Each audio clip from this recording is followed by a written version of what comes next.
Hablaremos hoy de Catalina la Grande y del favorito Alexander Lanskoy. Téngase en cuenta que no se trata de los favoritos que ya han transitado este programa, favoritos de la misma reina, como por ejemplo Potemkin.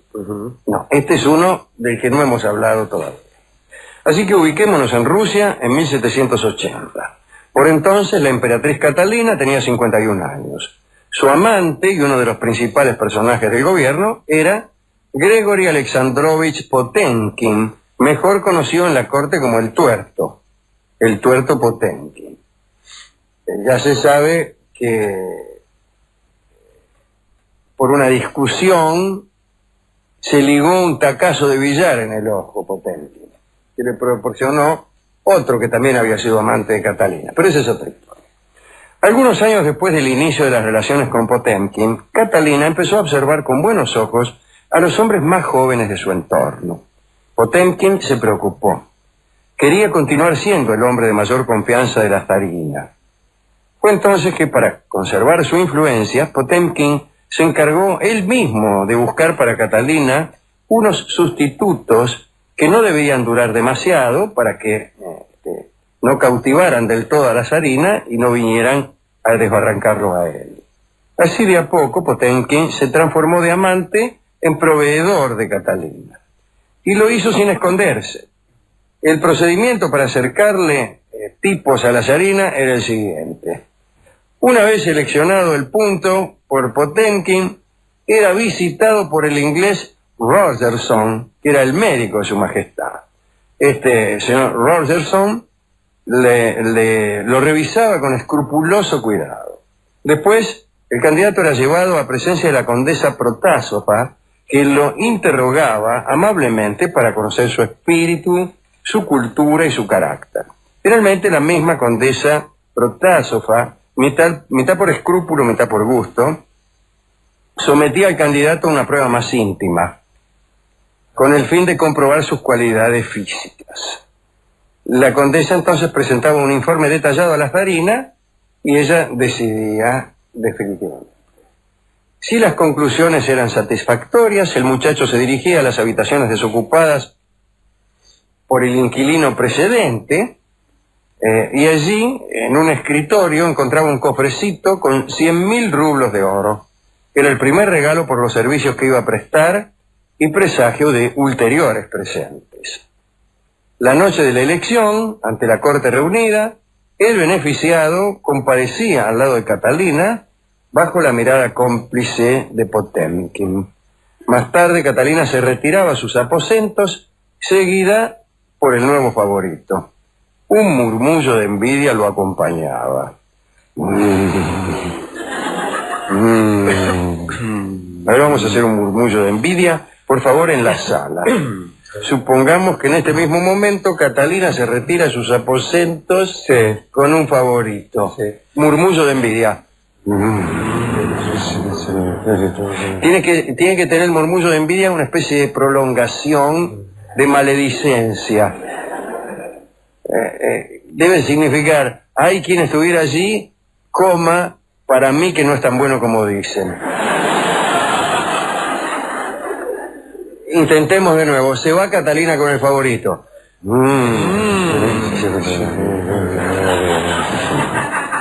Perfecto, maravilloso.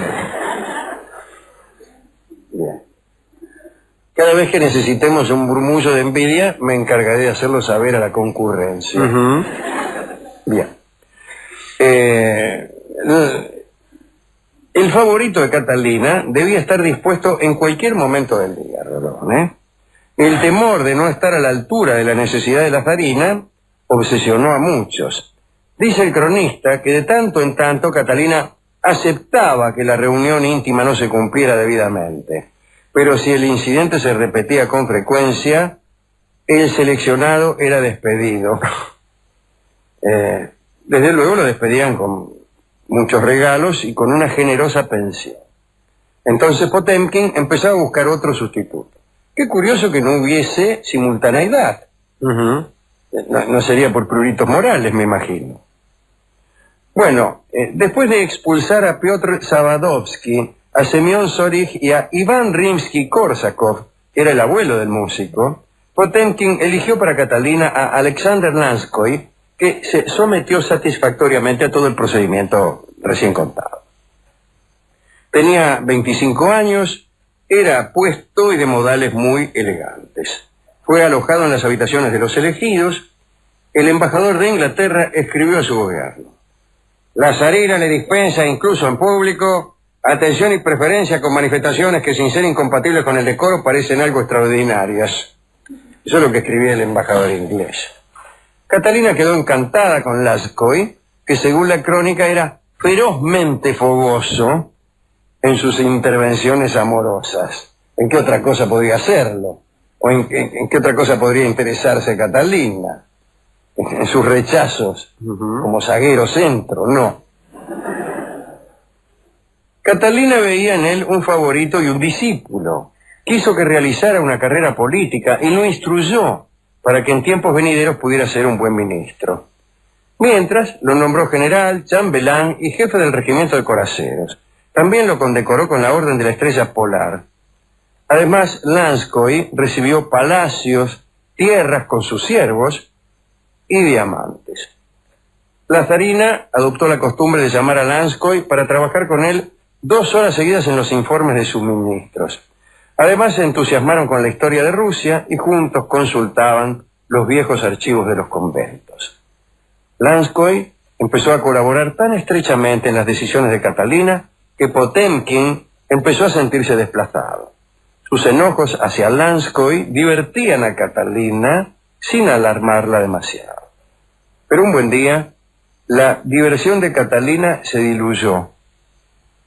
El 19 de junio de 1784, Lanskoi tuvo que guardar cama. Temblaba de fiebre y tenía la garganta hinchada desmesuradamente. Respiraba con dificultad y no podía hablar. Los médicos le diagnosticaron difteria y suplicaron a Catalina que se alejara por temor al contagio. Catalina no hizo caso a los doctores y se instaló en la habitación de Lanskoi para cuidarlo. Unos días más tarde, un célebre médico llamado Bicard fue convocado con urgencia y visitó al enfermo. Le dijo a la emperatriz que su estado era agonizante. Catalina no aceptó las palabras del médico y le dijo que la naturaleza de su favorito era extraordinariamente fuerte. Entonces el doctor dijo que el diagnóstico de difteria era falso y reveló algo tremendo. La naturaleza fuerte de Lanskoi, aquella feroz fogosidad, era producto de un polvo de cantáridas que el hombre consumía en grandes dosis antes de pasar a la acción amorosa. Y esa práctica, que era a la vez efectiva como afrodisíaca, pero peligrosamente venenosa, destruyó la salud del muchacho, que murió poco después, a los 26 años de edad. Algunos historiadores dicen que Potemkin fue el que le sugirió la ingesta de cantárida para mejorar sus rendimientos venéreos. Después del funeral, Catalina tuvo que guardar cama, destrozada por el dolor. Unas semanas más tarde, en el jardín privado del palacio, Catalina ordenó erigir una urna funeraria que tiene grabada la inscripción: a mi amigo más querido. Después ordenó construir una iglesia destinada a la sepultura de toda la familia Lanskoi. Sin embargo, allí fue a parar solo el favorito. Ninguno de sus parientes aceptó el ofrecimiento de reunirse con él un día. A ojos de esos parientes, había sido una deshonra convertirse en amante de la zarina. ¿Pero de qué jugaban esos tipos? Distinto a los franceses, que consideraban un verdadero honor que un familiar viniera a ocupar el lecho del rey, siquiera por un tiempo. Un hermano del finao Lanskoi, ordenó construir una iglesia en sus propias tierras y mandó que en los íconos de los santos los rostros reprodujeran rasgos, por mejor decir, de miembros de su familia. Y a Alexander Lanskoi lo puso en un cuadro que evocaba el infierno, ardiendo entre las llamas eternas. Mirá si qué degenerado. Apenas Potemkin notó que Catalina estaba algo mejor, le presentó naturalmente un nuevo candidato, un tal Yermolov, que era alto, rubio y parte de otra historia. Así que aquí termina la triste historia de este muchacho Alexander, que por abusar de la cantárida es picho. ¿A quién quiere dedicarle usted este relato? A Rimsky-Korsakov, el nieto del que aparece en esta historia, con cuyo libro hemos estudiado un poco, Alejandro, seguramente. Claro. Y a la condesa que actuaba de probadora de... muchísimo con sus obras. Sí, claro. Digo, y a la condesa que actuaba de probadora de calidad. Sí, qué lindo laburo ese, ¿eh? Control de calidad. Sí. Napoleón III lo tenía a Bachoqui, que era un ministro, sí, señor, que le buscaba mina. Y a menudo también era tan escrupuloso como para experimentar él mismo, para asegurarse de no remitir un bagallo al lecho imperial. Claro. Bien. Hemos ido a la discoteca, hemos contado esta historia con pelos y señales, y finalmente, con buen criterio, el encargado de la discoteca nos dio la canción triste, ya que es una historia triste, de Tchaikovsky. Así que tenemos por un lado la tristeza y por otro lado el carácter ruso.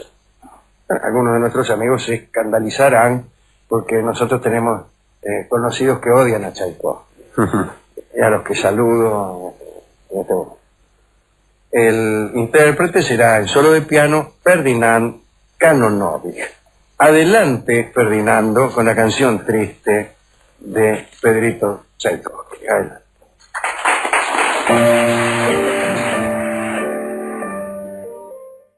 Bueno, te esperamos, Juan. Hablaremos hoy del Tesoro de Salomón. Los historiadores árabes que glosan la conquista islámica de España, allá por el año 711, consagra muchas líneas a describir las magníficas riquezas que los invasores hallaron en los palacios de los godos. Se cuenta, por ejemplo, que en Toledo existía un palacio donde el invasor Musa encontró una mesa en la que estaba el nombre de Salomón y otra que era enteramente de ágata. Cuando Musa vio estos objetos, los puso inmediatamente bajo la custodia de personas de mucha confianza, los ocultó a los ojos del pueblo y, tal como su nombre hacía prever, no dijo nada. El valor de lo encontrado era incalculable. Pero en realidad el origen del tesoro de los godos es incierto. No se sabe bien dónde estaba la casa del tesoro. En las Mil y una noches se habla de un país al que llamaban Lebta y pertenecía al reino de los francos. Borges, siguiendo tradiciones de autores orientales, al hablar del palacio encantado donde los godos guardaban sus riquezas, se refiere a un lugar llamado Toledo o Ceuta o Jaén. Bien. Algunos especifican que aquel lugar había sido construido por el propio Hércules. Con el tiempo la historia fue sufriendo algunas modificaciones y lo que al principio era casa se transformó primero en palacio y finalmente en cueva, la célebre cueva de Hércules. El caso es que efectivamente la mesa y otras riquezas pudieron muy bien proceder del mítico rey Salomón. Voltaire comenta algunas cosas acerca de las riquezas del rey hebreo, pero hay que decirlo en forma maliciosa. Por ejemplo, la historia asegura que el tesoro de Salomón ascendía a 103.000 talentos de oro y a 1.013.000 talentos de plata, sin incluir las piedras preciosas y otros efectos. Bueno, Voltaire calcula el tesoro en dinero de su tiempo como el equivalente a 1.119 millones de libras esterlinas y dice que no había entonces tanta moneda en circulación en el mundo entero. Tampoco comprende el filósofo porque un monarca tan poderoso no tenía en su reino ni un solo hombre que pudiera trabajar la madera. No había ni un carpintero y tenía que recurrir a carpinteros de países vecinos. Consumía, según se dice, en la comida de su casa, el rey Salomón, 50 bueyes, 100 corderos, y aves en cantidad proporcionada. Tenía 40.000 cuadras para encerrar sus carros de guerra. He aquí un número excesivo de carros para un país montañoso y un extraordinario aparato para un rey cuyo predecesor no tenía más que una mula cuando lo coronaron. Tenía 412.000 caballos, sin duda para pasear, dice Voltaire, ¿no? Sin duda para pasear por las orillas del lago Genazaret, que debía ser uno de los sitios más deliciosos del mundo si no estuviera seco 9 meses al año.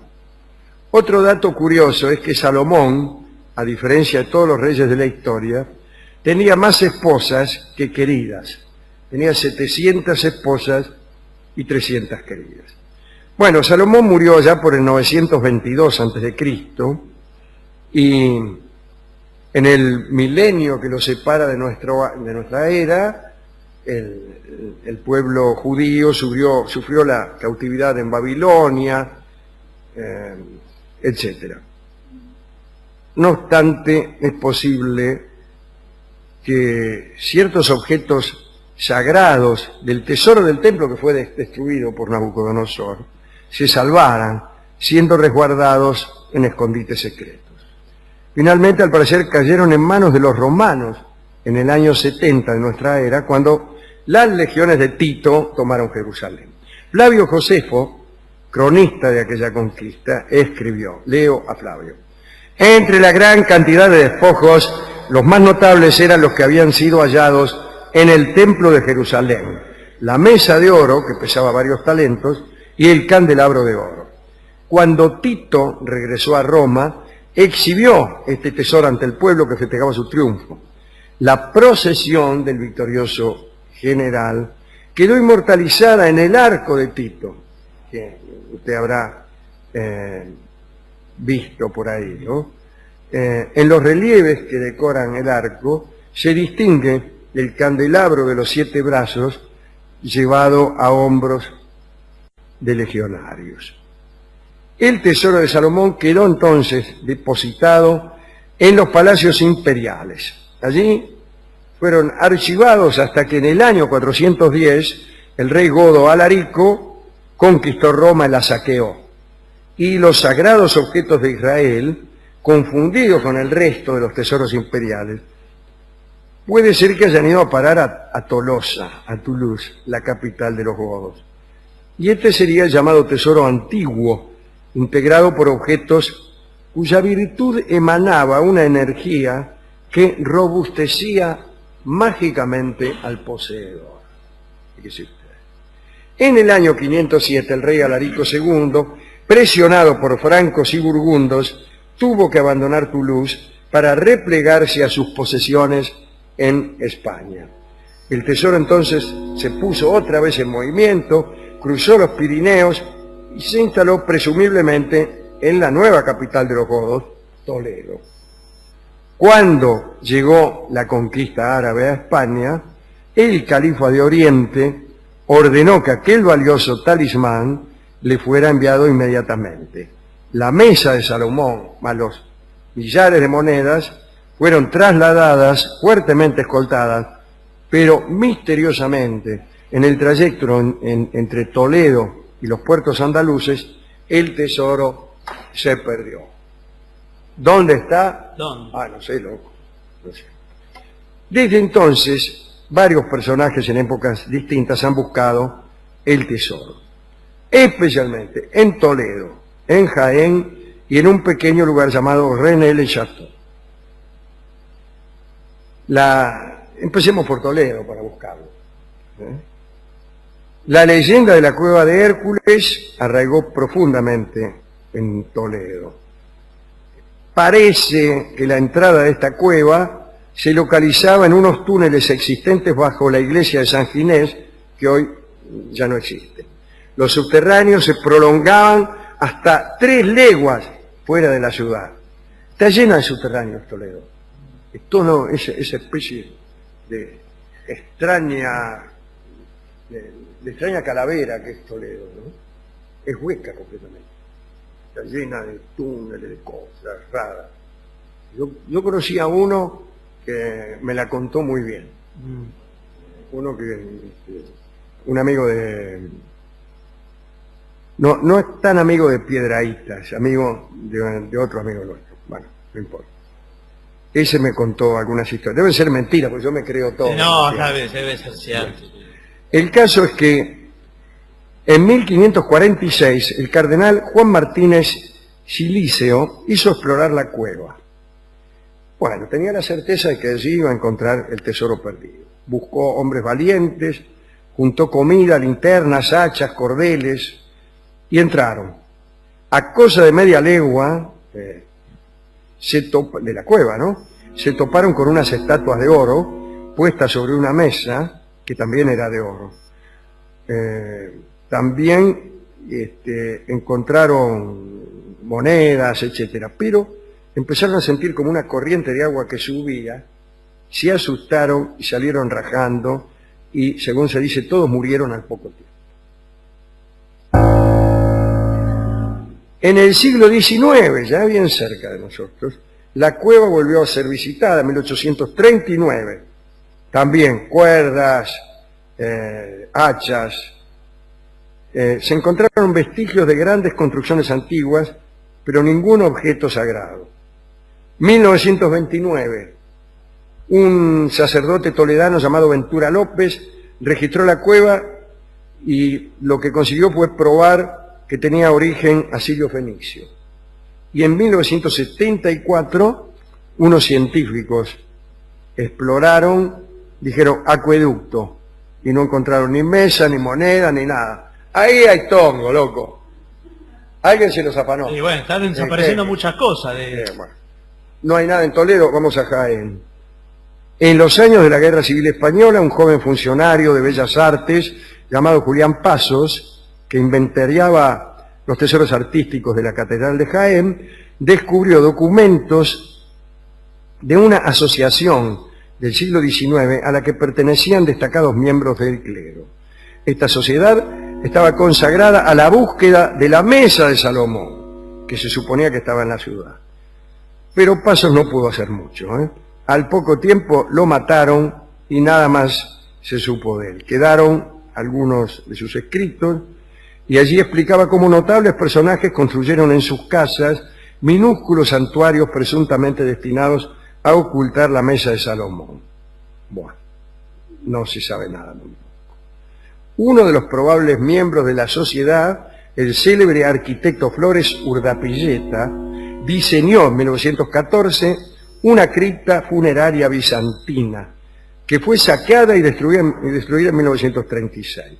Sin embargo, encontró una lápida de mármol que representaba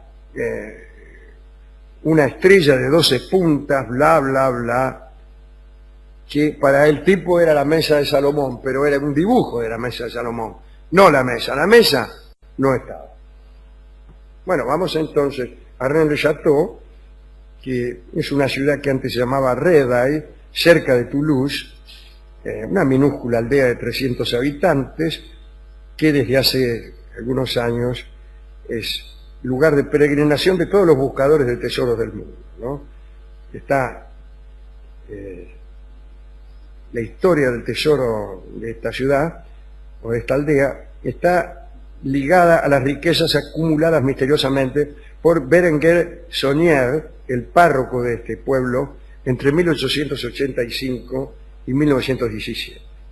Bueno, el tipo era el párroco de ahí y parece que de golpe empezó a tener guita. Empezó a comprar cosas, se consiguió una mina, la mina vestía a la moda de París, el tipo emprendió obras de restauración de la iglesia, pero además lo que dicen todos es que al levantar una losa, haciendo una obra en la iglesia, encontró un saco lleno de monedas.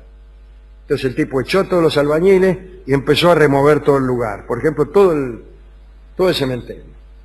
Y al parecer encontró muchas riquezas y empezó a hacer expediciones arqueológicas, edificó un palacio, una hermosa torre, en la que instaló una biblioteca que hizo encuadernar lujosamente. Bueno, la iglesia lo investigó para ver de dónde sacaba la guita. Y al final lo acusaron, para mí que él se dejó acusar, de vender misas. De vender misas, que no está bien visto. Pero él quería un poco eso, para que no supieran, bla, bla, bla, que había encontrado un tesoro. Murió, y todos creen que Soniar había encontrado el tesoro de Salomón, pero creen también que no llegó a agotarlo. Entonces hay mucha gente que va a Rennes Chateau a ver si encuentra algo, ¿no? Empiezan a excavar. Bueno. Pero otros han sido más osados, dicen que Soniar encontró nada menos que el acta de matrimonio de Jesucristo con María Magdalena. Parece que María Magdalena se casó con Cristo y emigró luego de la muerte de su divino esposo al sur de la Galia y habría establecido allí su dinastía, dinastía que no sería otra que la de los merovingios. Allí viene la leyenda de la sangre real, que sería el verdadero Santo Grial, y todo esto está muy minuciosa y tediosamente contado en un libro que se llama El Enigma Sagrado, que es anterior al Código Da Vinci y es el primero que empieza a jorobar con todas estas cosas. El caso es que, lamentablemente, el tesoro de Salomón no aparece por ningún lado. Lo hemos buscado por Toledo, por Jaén y por Rennes Chateau y no hemos encontrado nada. En algún lugar tiene que estar. Para mí en algún lugar tiene que estar. Salvo que usted sea tan hereje como para sostener que no había tal tesoro de Salomón. Bueno, hemos ido a la discoteca y él nos dijo que para él está en Capilla del Monte. ¿Por qué? Porque casi todas las cosas misteriosas están en Capilla del Monte. No, pero no se trata de lo que le parezca al discotecario ni señalar a Capilla del Monte como reducto de todas cosas. Sin embargo, él me lo dijo muy convencido porque él dice que él va a ver una señora que le saca todo. ¿Qué le saca? Pero no, que le adivina todo. Y esta señora le dijo también algo de ahí. No le quiso decir, pero él se dio cuenta. Pero nadie encontró en Capilla del Monte, mire que hay gente, porque va gente a Capilla del Monte. Tenés que tener fe. Si no tenés fe, no encontrás nada. Bueno, no se trata de eso. ¿Cómo te crees que funciona esto? No sé cómo funciona. ¿Por qué te crees que esos tipos que excavaron, los científicos, no encontraron nada? ¿No tenían fe? No, eran científicos. Bueno, ¿qué tiene que Mala ver? plaza de científicos sentarían si tuvieran fe. Sí, hay algunos científicos que tienen alguna fe. Bueno, son los malos científicos. Pero señor, de todos modos, ¿qué tiene que ver esto con la música que le tiene que dar el discotecario? La música que me dio parece mentira, porque realmente parece mentira. Sí, la verdad que sí. Y vamos a escuchar la clásica versión de Nelly Omar de este hermoso vals de Homero Mansi y Francisco Canaro. Adelante. Noticias sobre hechizos y filtros de amor. Atención, enamorados. Desde muy antiguo se fraguaron hechizos preparados con mejunjes, comidas, vegetales, yo qué sé, para conseguir el amor de una persona. En algunos casos no había que morfarse esos preparados, sino que someterse a alguna otra práctica para conseguir automáticamente el objeto de amor. La esposa de Filipo de Macedonia, que se llamaba Olimpia, se enteró un buen día que su esposo se había enamorado de una dama de baja estirpe. Olimpia estaba segura de que Filipo había recibido un hechizo.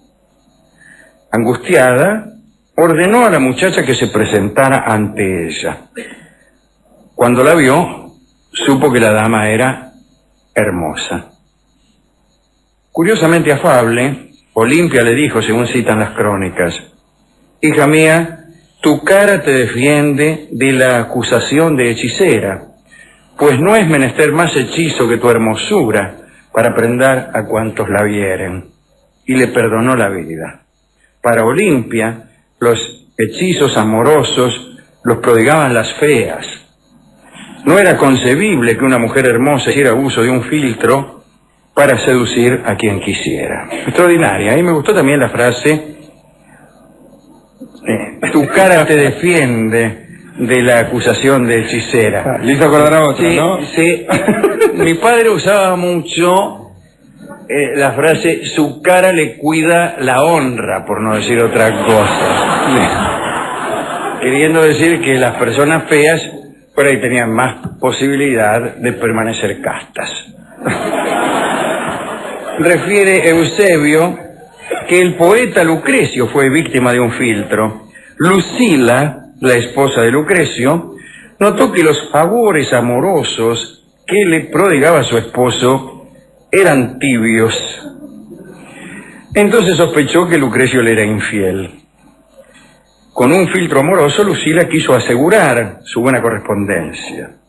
Se cuenta que Lucrecio, lejos de ponerse en mejor disposición venérea, se volvió loco y poco después se mató. Es decir, se trata de un filtro fallido. Lo mismo le pasó, según cuenta el amigo Suetonio, al emperador Calígula.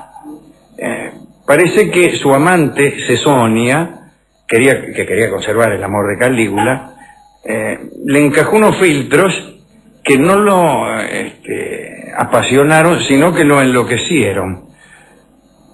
En realidad Calígula, después de aquel episodio, empezó a amar a su propia hermana, no a la suya, Rolón, No. sino a la de él, sí, a la ya célebre Drusila. Pero parece que Calígula, acá entre nosotros, ya venía loco desde antes. No le hacían falta los filtros de Cesonia para enloquecerse.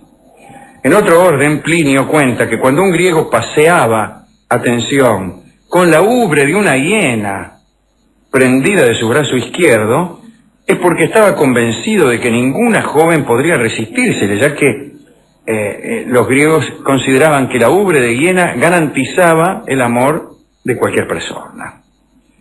También refiere Plinio que existía una hierba poderosísima llamada Flavia. Yo me quedo con la hierba. Imagínese una ubre de hiena pegada acá al brazo. Sí. Usted entra en el baile de Institución Sarmiento de Santos Lugares con una ubre de hiena. Es mejor la hierba llamada Flavia. Bueno, cualquiera que tocara con esa hierba a otra persona se hacía amar con una pasión violenta e inextinguible. Yo la quiero violenta, pero no inextinguible. Sí, deme la ubre de hiena. Me encantan las pasiones que se extinguen. Me encantan porque se extinguen. Esa gente que no termina de irse nunca de los bailes. Esas despedidas en la puerta. Y aquellos que tratan de seguir algo que ya terminó, así que... Y además, pasiones que corren el riesgo de volverse obsesivas, ¿no? Naturalmente, usted tendrá mucha experiencia en pasiones violentas por un lado e inextinguibles por el otro. Vamos a avanzar algunos siglos. Se cuenta que Pedro Lotiquio, un poeta alemán muy erudito, estaba en Bolonia y se alojaba en casa de una mujer que estaba enamorada de otro huésped, en una pensión, ¿no? Y estaba el poeta Lotiquio, la dueña de casa y otro huésped que era un religioso. Pues bien, la dueña de casa estaba enamorada del religioso. Para inducirlo a amarla, la mujer le preparó al religioso un filtro, un gualicho que se lo puso en la sopa, que le puso en la sopa al religioso. Tuvo lugar el equívoco clásico. El religioso dijo que la sopa estaba muy grasosa y Lotiquio, que era un poco angurriento, sin saber que la sopa estaba engualichada, se la tomó. El filtro era efectivo, pero también cruento. Quiero decir que Lotiquio se enamoró de la anfitriona, pero se agarró una fiebre de padre señor mío. Se le cayeron todas las uñas y aunque pudo sobrevivir, quedó bastante perjudicado. Y enamorado además, sin uñas y enamorado. No tenía ni cómo rascarse. Pedro Lotiquio se desesperó, no solo por su enfermedad, sino porque estaba ferozmente enamorado de la mujer esta, de su anfitriona, de la dueña de la pensión. Entonces intentó resolver el asunto con otro filtro que esta vez debía recibir la mena, ¿no? Pero la mujer descubrió el ardid, lo echó de su posada y no tomó ningún filtro, y Lotiquio se quedó enamorado, sin fiesta y sin uñas. En el número 8 de Art de San Ramón, en Barcelona, estaba la casa de un rabino, venerable alquimista, que preparaba filtros de amor y pociones venenosas. Lo cuenta Joan Amadés en su Historia de Barcelona. La historia cuenta que el rabino preparó un filtro para un pretendiente que no recibía de una dama más que desdenes. Pero el filtro no funcionó y el enamorado fue rechazado una vez más. Lleno de odio, el tipo pidió entonces un veneno para dárselo a quien no lo correspondía. El rabino preparó una flor. Quien la olía era finado. Olías la flor y te morías. Pero lo que el rabino no sabía es que el objeto del amor y del odio de aquel pretendiente era su propia hija. La hija del rabino aspiró el perfume fatal y murió. Es una historia triste que cuenta Joan Amades. La preparación de filtros de amor fue penada muchas veces por la ley. Con la legislación de Justiniano se aplicaba a los que inventaban filtros la lex Cornelia. El convicto y confeso de hechicería amatoria era crucificado o arrojado a las fieras. No sé quién era el encargado de discernir cuál de las dos penas se aplicaba. Si el culpable tenía la suerte de pertenecer a alguna familia importante, era decapitado. Con el tiempo los castigos se fueron suavizando. En el siglo XIII el emperador Federico II promulgó una ley que castigaba solamente con prisión la venta o administración de filtros amorosos. Dicen que los reyes de Francia, desde Enrique II hasta Luis XV, usaron hechizos amatorios o fueron sus víctimas. Hemos hablado mucho de Madame de Montespan, una amante de Luis XIV, pero se dice que Diana de Poitiers, amante de Enrique II, era mucho mayor que él, mantenía al rey enamorado en base a un hechizo, porque nadie lo podía comprender de otro modo. Bueno, esa no es una prueba. Que nadie lo pueda comprender de otro modo no significa que necesariamente existiera un hechizo, ¿no? Probablemente era un hechizo. Recuerdo el escudo que he visto allí en el Palacio del Louvre donde vivían Enrique II, que estaba casado con Catalina de Médicis, y Diana de Poitiers, que era su amante. El tipo estaba muy enamorado de Diana de Poitiers y detestaba a su mujer. Pero la mujer lo amaba. Catalina, que fue una mujer de mala prensa, estaba muy enamorada de Enrique. Y hay un caso para usted, Rolón. Hizo construir, mejor dicho, hizo abrir un agujero sobre la habitación en donde se había enterado que se encontraban Diana con el marido, ¿no?